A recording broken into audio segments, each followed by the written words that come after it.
When you're analyzing geopolitics, a common critique that you often hear is that it's much too simple to say that it's simply the West versus the rest of the world. It's too simplistic, you're ignoring nuance. And in some contexts, I agree. There is sometimes more nuance. But when it comes to particular issues, especially the issues of economic warfare and sanctions and how they violate international law, it is very simple. It is the West versus the rest of the world. We can see this extremely clearly in United Nations votes. Every single year, there are votes at the UN General Assembly and Human Rights Council to condemn illegal unilateral sanctions, which are formally known as unilateral coercive measures. And every year, like clockwork, we see a common pattern. It's the US and Europe against the rest of the world. We saw a very clear example of this on April 3rd, in which there was a vote in the UN Human Rights Council to condemn sanctions. I reported on this over at geopoliticaleconomy.com, and I have in the description below a link so you can find all of the sources that I discussed today. This UN Human Rights Council vote was 33 countries in support of the resolution condemning sanctions, 13 countries against, and 1 abstention. And if you look at the list of countries, it is very blatant. It is the countries of the global south against the countries of the west.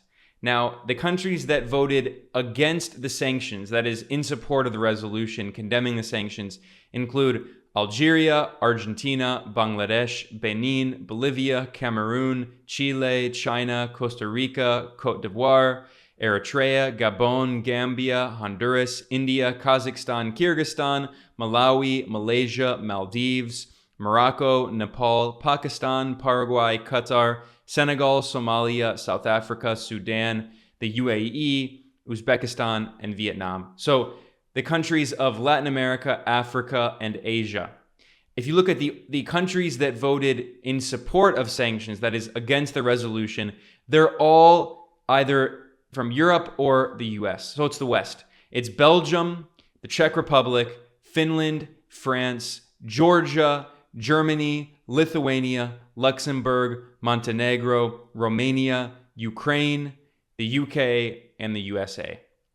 So we see the US and Britain, the Anglo-American powers. We see European Union member states. Montenegro is joining the EU. Georgia wants to join the EU. And then Ukraine. Ukraine is also trying to join the EU. So these are the countries that are going against international law in support of illegal sanctions. You also have Mexico, which abstained in this vote. And this is unfortunate. Mexico does have a leftist president, Andrés Manuel López Obrador, but his diplomatic team is often very centrist, and they try not to upset the United States. They often play both sides, and they're very neutral in a lot of these votes, which in some cases, in this case, they actually end up only helping the West.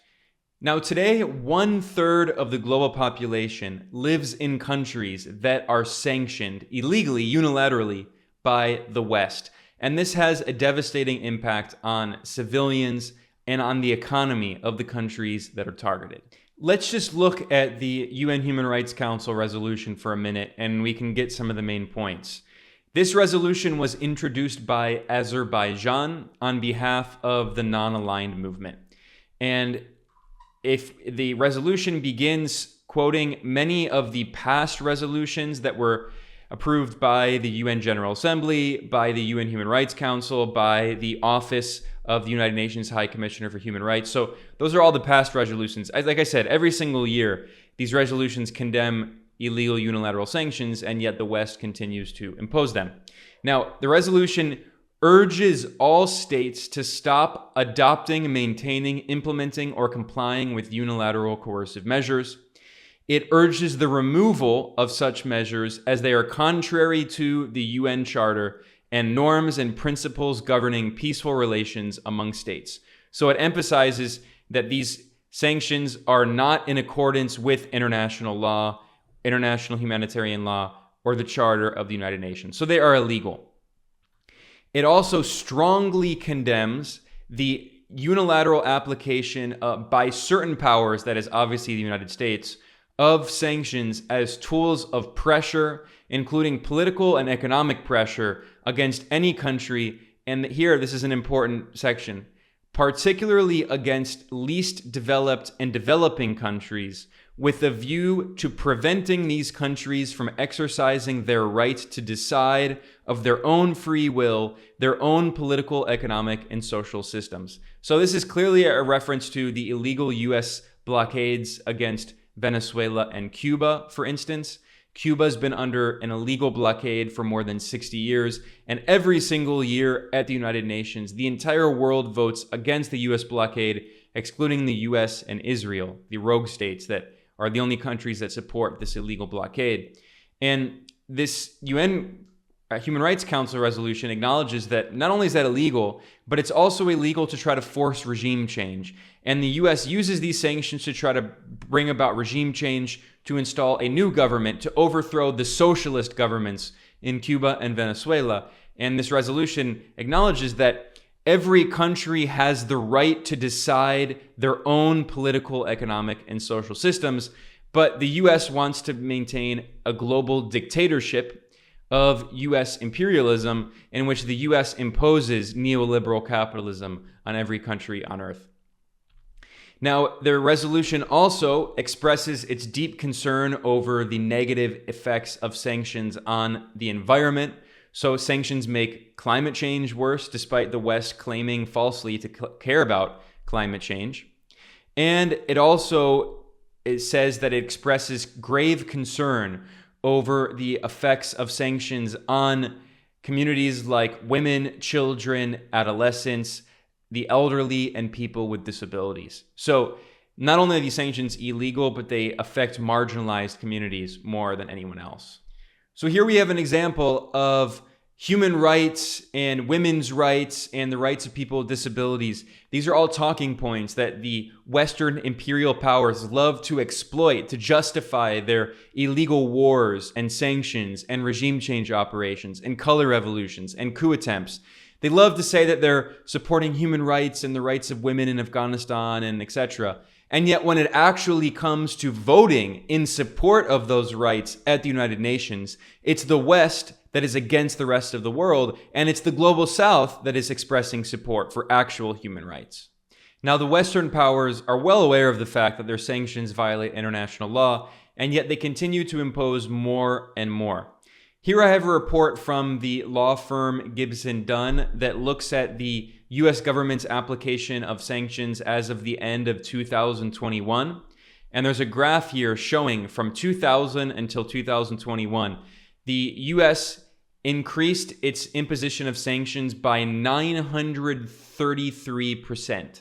I repeat, in the 21 years from 2000 to 2021, in 2 decades, the US government's use of sanctions increased by 933%. As of the end of 2021, there were 9,421 sanctioned parties targeted by the US. And that number has only increased significantly since then, with the US sanctions on Russia, the expansion of more sanctions on Cuba and Iran and other countries, and China, of course. The Financial Times newspaper published an article that looks into the massive increase in the use of sanctions by the US and the West in general. And it's titled Weaponization of Finance: How the West Unleashed Shock and Awe on Russia. It notes that the US was the driving force behind the sanctions push. So as always, the European Union was simply going along obediently with what Washington wanted. And they noted that when Russia invaded Ukraine in February 2022, the West effectively declared financial war on Russia. And the Financial Times noted this is a very new kind of war, the weaponization of the US dollar and other Western currencies to punish their adversaries. As voters in the US have tired of military interventions and their so-called endless wars, financial warfare has partly filled the gap. And they quoted a former senior White House official named Juan Zarate, who said, "This is full-on shock and awe, It's about as aggressive as unplugging of the Russian financial and commercial system as you can imagine. And they have a graph that shows the West's massive increase in the use of sanctions. Now, I'm not a big fan of this graph. It's from the Global Sanctions Database, which is very conservative in their estimates.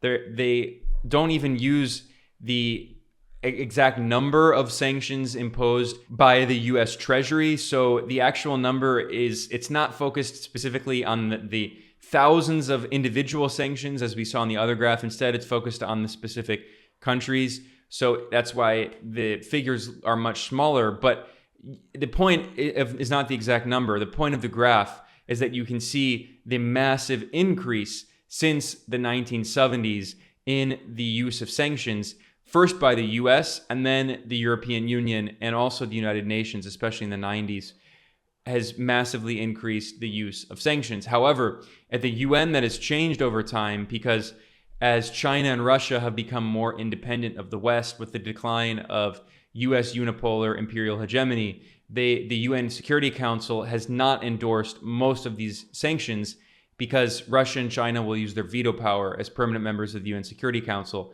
to prevent the West from imposing more sanctions legally. So that's why the West just imposes them illegally, violating international law. Now, finally, I want to wrap up here looking at an article that has not aged well. It's honestly kind of funny in a sick way. The Brookings Institution, which is, a mouthpiece of the political class, the establishment in Washington, D.C., this major think tank in Washington, they published an article back in 1998, so well over 20 years ago. And it was written by Richard Haass, who today is the leader, the director of the Council on Foreign Relations, which is a de facto, basically, arm of the U.S. government. And his article was called Economic Sanctions, Too Much of a Bad Thing. Again, this is in 1998.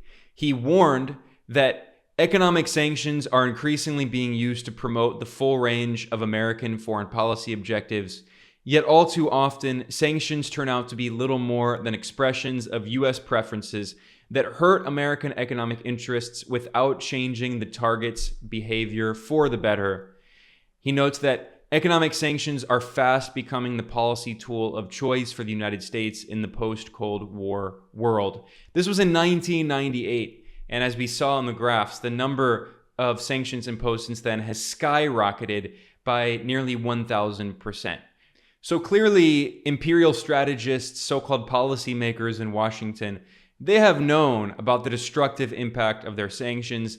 They know that in the 1990s, US-led sanctions on Iraq resulted in the deaths of hundreds of thousands of Iraqi children, and yet the US government defended it. U.S. Secretary of State Madeleine Albright said the price was worth it. We have heard that 500,000 children have died. I mean, that's more children than died in Hiroshima. And is the price worth it? I think this is a very hard choice, but we think the price is worth it.